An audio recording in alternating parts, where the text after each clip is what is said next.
A new mission for the USS Constitution, Chapter 9. David ordered, Escort Lab. Give me 12 ships to the rear of the Krill Squadron. Make the ships appear one at a time, in rapid succession. Have Captain Perry's voice address, Admiral Stone. Execute. The holographic ships began appearing, and the voice of Captain Perry reported. Admiral Stone, your fleet has arrived. Your orders, sir. David turned to Admiral Sims. You're on, Admiral. Admiral Sims called to Tal. Lieutenant, hail the Krill Squadron.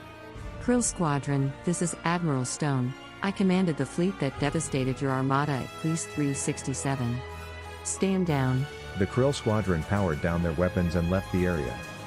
Escort team, keep the fleet up for the time being. In about half an hour, start sending the ships away one by one. Carol replied. Aye, sir.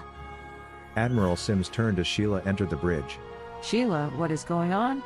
I was given the impression that your people wanted this treaty. Sheila touched Susan's hand.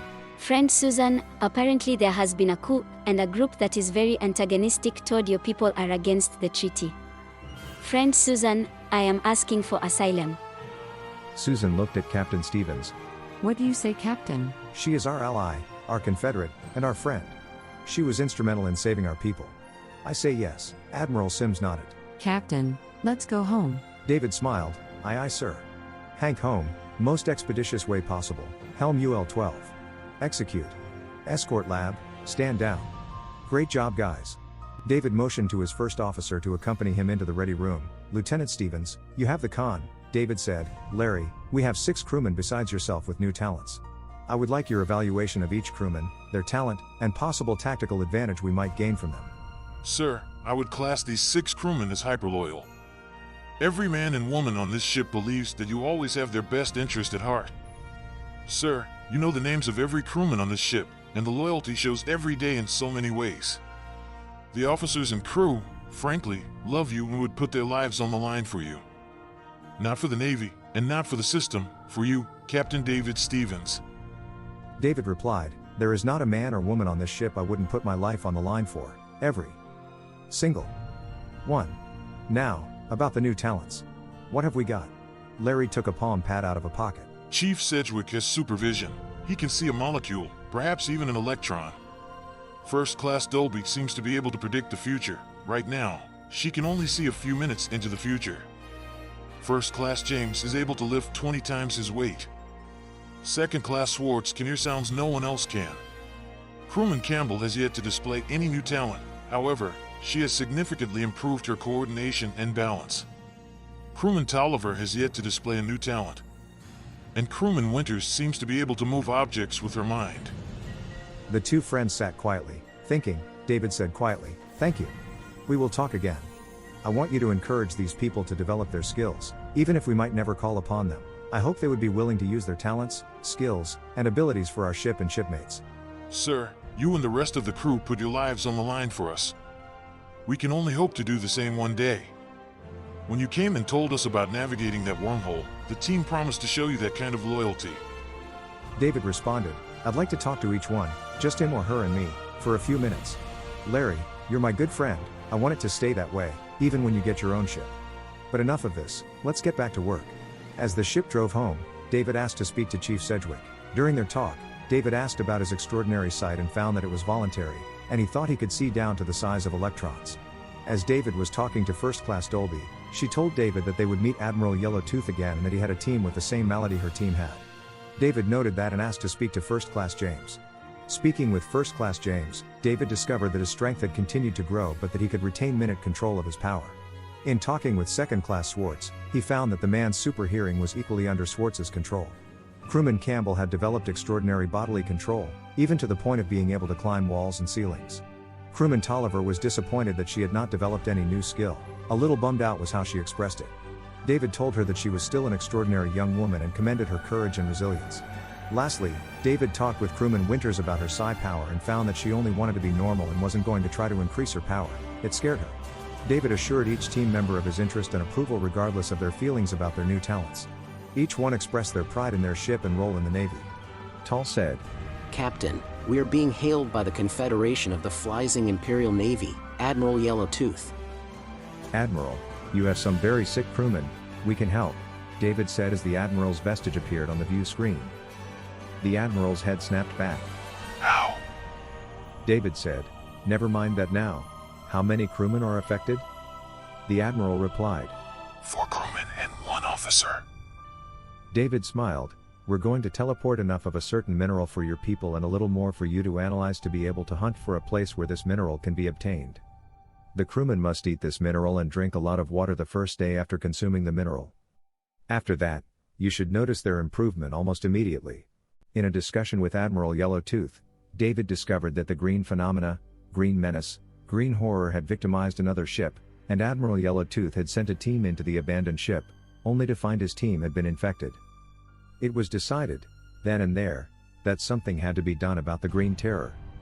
As the Constitution and the Confederation parted, David wondered how the events of this mission would play out for the United System, the Navy, and the USS Constitution and her crew. As the ship drove toward home, they came into contact with the green cloud. David called Chief Sedgwick to the bridge. Chief, with your enhanced vision, can you tell me what that cloud is? He replied. Captain, I'll have to go outside. The view screen is too limited for the kind of answer you want. So David said, over his shoulder, Number 1, take the chief and do whatever is needed for him to see the cloud safely. And, Larry, please talk to Crewman Winters, and ask her to reconsider her attitude about her new skill. We're going to need every advantage we can muster to even get home. And ask Commander Trank about anything she might sense about the green cloud. The first officer stepped into the ready room. Captain, Crewman Winters is here. David shook his head. Okay, send her in. As she entered, David offered her a seat. Would you prefer Abby or Abigail? She looked up, startled. You know my name? David smiled. Of course, I know the full name of everyone on this ship, and I can connect it with their face. And I know your service number. VCM 98722175531. Her eyes widened. Sir, I was going to tell you that I wouldn't try to practice my new skill, but you really care, don't you? He looked at her grimly. Not even Commander Trank would ever be able to tell just how much I care. I have a son named David, we call him Little Davy and the light of my life. Virginia Lee, Ginny. They are the delight of my life. But I care about every person on this ship as much as I care about Ginny and Little Davy. She smiled a wan little smile. Captain, I'll do whatever I can for you. May I go now? She said with a quiver in her voice. David just nodded. As Abby left the ready room, she said to the first officer. Sir, he really cares, doesn't he? Larry replied. Yes, he does. You would be your best friend if you weren't the captain. She nodded. I'll practice my new talent, sir, for the captain. Larry just smiled at her as she left the bridge. David motioned for Larry to join him in the ready room. Larry, what about Chief Sedgwick's observation of the green cloud? Larry smacked himself on the head. I'm sorry, sir, I forgot. The chief has been waiting to see you. David said, well, send him in. Larry stuck his head out of the ready room door. Chief, come in. The chief stepped in, snapped to attention. Chief Sedgwick reporting as ordered, sir. David offered the chief a seat. Okay, chief, what can you tell me? The chief replied. I suited up and went outside.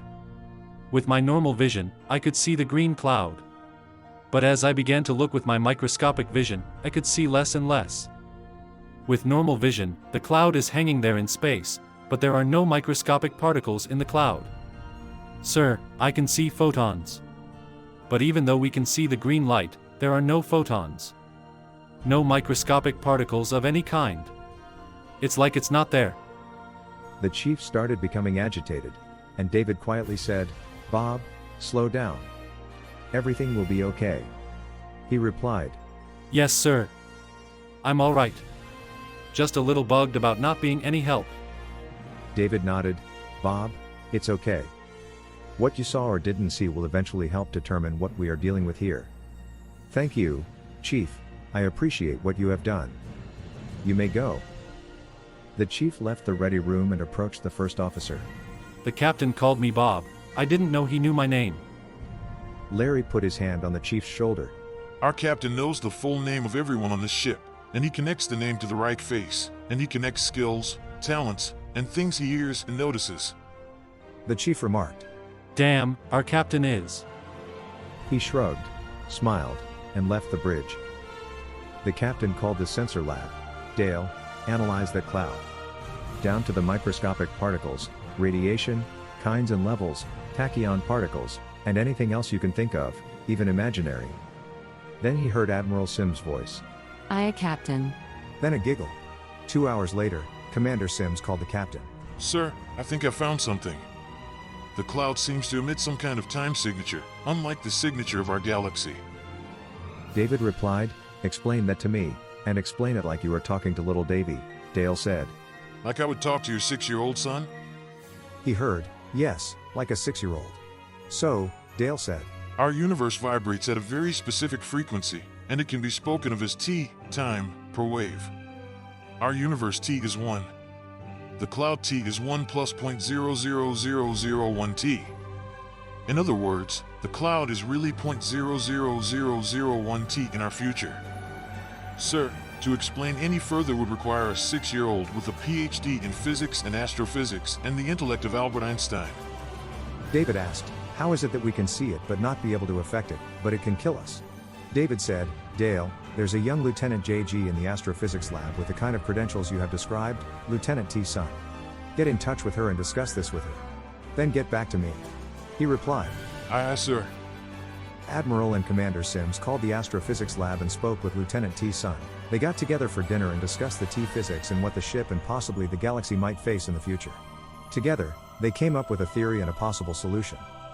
Theoretically, the cloud should not interface with the universe at all. It is not the cloud, it is the subatomic particles of the universe that pass through the cloud. As tachyon particles, mesons, and electrons pass through the cloud, their T is accelerated, absorbing T energy, and as the partials leave the cloud, they emit the excess T in the form of energy. This energy is emitted in the form of green light and many other kinds of rather harmful radiation. They theorized that bombarding the cloud with subatomic particles with a T-0.00001 T might just neutralize the effects of the cloud. However, their theory did not account for the curative effects of the mineral from the De Vega system. They decided to analyze the mineral and asked Chief Sedgwick to assist with his enhanced vision. Their investigation of the mineral concluded that it neutralized or absorbed the harmful radiation and the effects on carbon-based life forms, thus becoming a curative for any radiation poisoning. The mission would be to find a source of that mineral closer to home. The sensor lab team, Admiral and Commander Sims, Lieutenant T. Sun, and Chief Sedgwick analyzed the mineral, noting the T atomic weight, crystal configuration, and molecular geometry. They successfully established a search criteria for exploratory expeditions to discover their particular mineral and established a sensor computer protocol to facilitate the search. This would then be turned over to the Navy R&D to develop. They had decided to call the mineral T-. Dale configured the sensor lab computers to discover T- continually. Attempts to synthesize T- were unsuccessful. Attempts to generate particles with a T-0.00001 T were equally unsuccessful. David directed that every scrap of computer core, disk, and memory concerning the green cloud be duplicated and transmitted to Navy R&D, with copies directed to Admirals Halloran and Maravich. Their time studying the cloud while maintaining the same relative proximity to the cloud caused them to drift into an uncharted sector of space. David asked Hank where they were, and Hank replied, I don't know, sir. It seems that we have drifted into uncharted space. David thought a moment, then he called the sensor lab. Dale, can you backtrack the ship? It seems that we have drifted into uncharted space while maintaining the same relative proximity to the cloud as we investigated the thing. Admiral Sims replied. Dale says yes, Captain. At least he can tell us the direction we came from and whether there were any deviations in the last 3 days. David then asked, will you please feed that information to navigation so we can find our way home? Dale's voice came back. Aye, sir. Dale's voice came over the comm. Captain, we have visitors. A ship of unregistered design is approaching us at sublight speed. David commanded, yellow alert. On screen. Tal, hail that ship, Tal said. You're on, Captain. This is Captain David Stevens of the USS Constitution of the United System Navy. Greetings. An unintelligible burst of sound issued from the comm, but Larry said. Captain, they are of the Cavaritian Empire, and they also seem to be lost. David told Larry to talk with the Cavertons and try to find out what he can about their plight and share how we happen to be here, too. Then he ordered the computer to record the conversation and develop a language database for the future. Larry spoke at length with the Cavertons and learned that they had drifted into this region of space to study the deadly green cloud while keeping a discreet distance from it. After several hours, the mutual tales of woe, the captains of the two ships agreed to attempt a mutually beneficial arrangement to destroy the clouds and ally with the other civilization. It took 2 days to hammer out the agreement, but both captains felt it was worth it. Admirals Keeler and Sims believed that the action taken by Captain Stevens was in line with his primary mission. The two captains agreed to rendezvous in a year. The two captains are representatives. As the two ships began departure procedures, a ship of the design of the Flyzine Empire arrived in the sector, and then a Krill battle cruiser arrived. Admiral Yellowtooth and Commander Shrill had been lured to this sector in the same way the other two ships had been. The 4 ships from different civilizations hung in space, unaware of where they were or how to get home.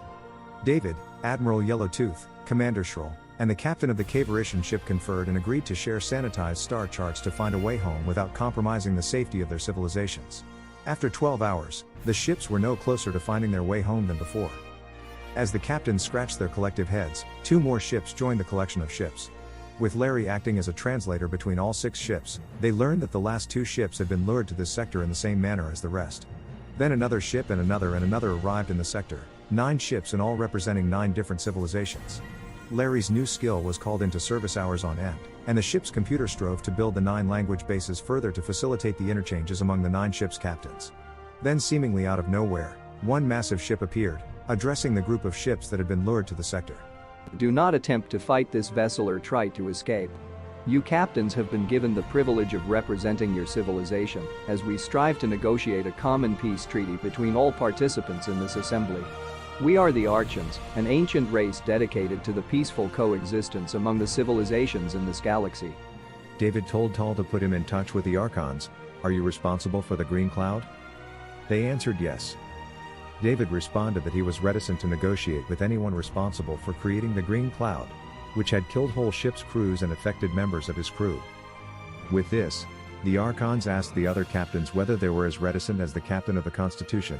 The answer was unanimous. They all felt the same as David did. They were unable to trust the Archons because of the trail of death and destruction caused by the green cloud.